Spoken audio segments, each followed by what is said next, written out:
This is Tim Bryce with my column titled, As Florida Goes, So Goes the Country. It's time for me to announce my prediction for the 2020 presidential election. I was right on the money in 2016 and in 2018 for the midterm elections, and I did it without the aid of the polls, which, as I discovered, are totally useless. Instead, I rely on the voting data received from the Florida Board of Elections, which routinely updates their numbers, thereby providing me with the means to study trends. Let me show you how I did it.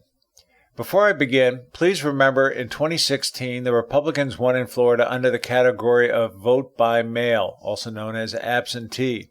The Democrats won the early voting, and the Republicans won the election day votes. Things didn't work out quite this way in 2020, which I will explain, but suffice it to say more people voted in all three categories this year than in 2016, which also set a record at the time. In 2020, the Democrats started well by running away with the vote-by-mail ballots. In fact, this was their preferred voting venue. Two reasons for this. First, the Democrats had an aggressive campaign to get people to vote by mail, and second, Republicans were scared their ballot would be lost or misappropriated, and as such opted to vote in person instead. Nonetheless, the Democrats built an early lead based on the vote-by-mail ballots, which became difficult for the Republicans to overcome. Early voting started 1 week later and lasted 2 weeks. It will close this Sunday. The Republicans seized on this and never relinquished the lead in this category. In the Tampa Bay metro area alone, all of the counties were dominated by the Republicans, including Hillsborough, a Democrat stronghold. Then, slowly but surely, the Republicans took control of the total votes.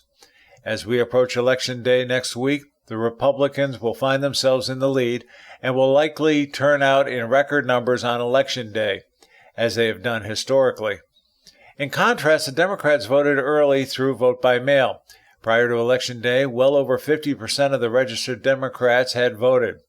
Normally, only 66% of registered Democrats vote overall, but even if they got to the 70% or 75% plateau on Election Day, it will not be enough to stop the Republican tsunami at the voting booth. As an aside, 75% of registered Republicans typically vote in a presidential election, but I suspect this number will go higher this year. One other note worth mentioning. Independent voters also flexed their muscle in Florida's elections, setting another voting record. In 2016, independents helped carry Mr. Trump across the finish line. I cannot help but believe they will do likewise in 2020, as many are disturbed by the violence and mayhem in Democrat-controlled cities. Even if it is a 50-50 split, it will be good for Republicans. In the final analysis, unless there is some massive voter fraud, President Donald Trump is going to win re-election. From the data I have seen, he will win Florida handily. And as Florida goes, so goes the country, as evidenced by the 2016 election. The key to all of this is the enthusiasm of the voters, pitting the silent majority against the haters. I say the haters as I do not truly believe they embrace their candidate, former Vice President Joe Biden, as much as they hate President Trump.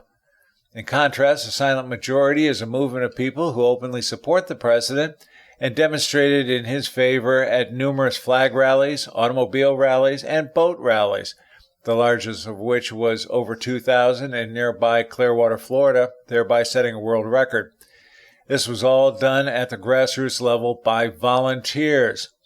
Here in Florida, there were some occasional flag rallies for Mr. Biden, but I learned many people were paid to wave Biden signs and flags, just the antithesis of the Trump supporters.